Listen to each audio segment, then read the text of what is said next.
Hola! Hello guys! Ang mga walang coordination sa introduction. Hola!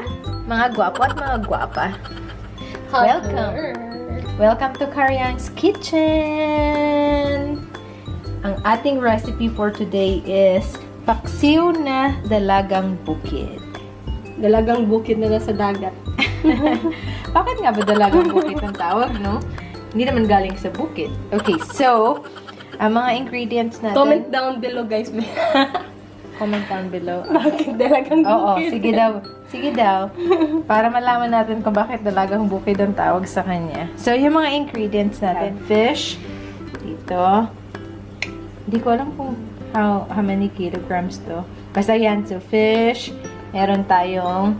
Actually, ang nilalagay sa paksiw ay ampalaya. Pero there are other versions din na there are other versions na ang nilalagay nila ay talong.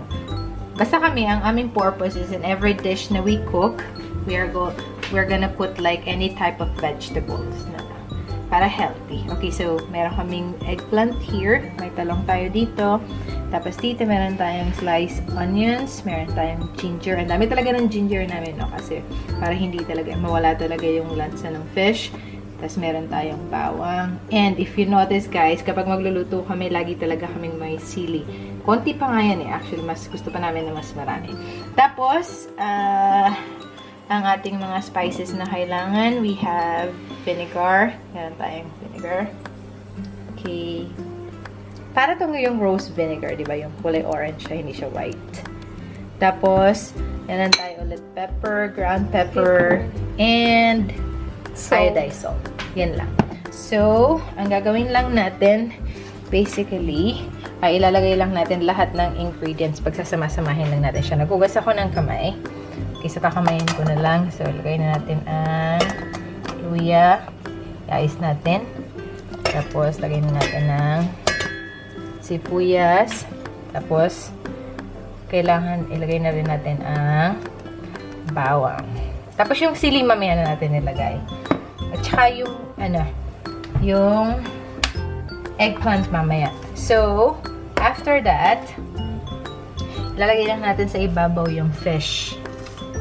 Ganyan. But tabunan natin ng fish yung mga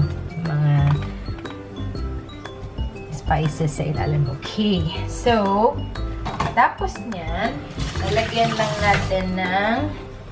Actually, hindi ko alam kung yung iba nilalagyan nila ng water or just vinegar.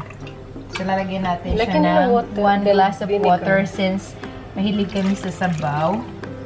Kulang, I think kulang.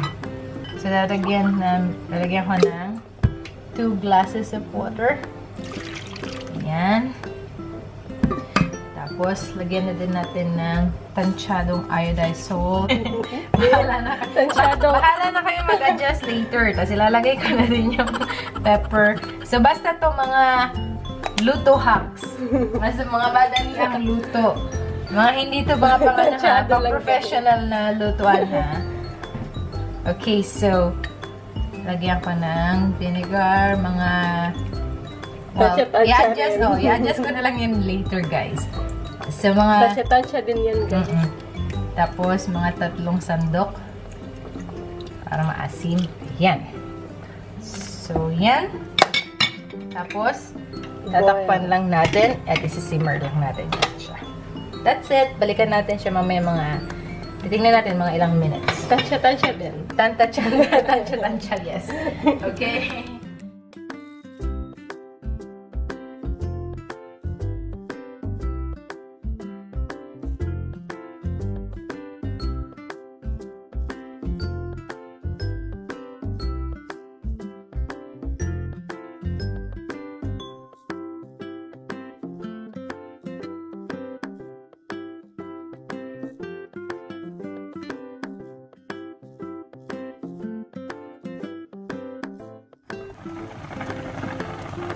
Okay, so na-simmer na natin siya ng around 10 minutes. So, ang gagawin natin, malapit na yun siya maluto. Hindi ko na siya babaliktarin kasi baka madurog yung fish. So, ang lalagay ko na lang yung eggplant sa ibabaw. Tapos, ipapakuluan na lang natin siya ng konti pa.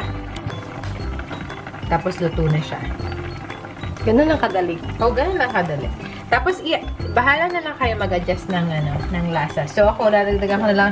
Tansya-tansya lang yan, Tinikman ko na kasi siya, like, medyo sour talaga siya. Lalagyan ko na lang ng, okay, there. Salt. Tapos, mamaya, titikman ko ulit yan siya pagkatapos. Tapos, titikman ko kung sour pa din siya, super sour pa din siya, or sakto na. So, ganyan. Hinaan ko ng konti yung, i-lower down natin yung heat ng stove. Tapos, cover ulit. And then, siguro mga after 5 minutes siguro. 5 minutes is enough. Tapos, luto na siya. See ya, Alikit. Okay. That's it.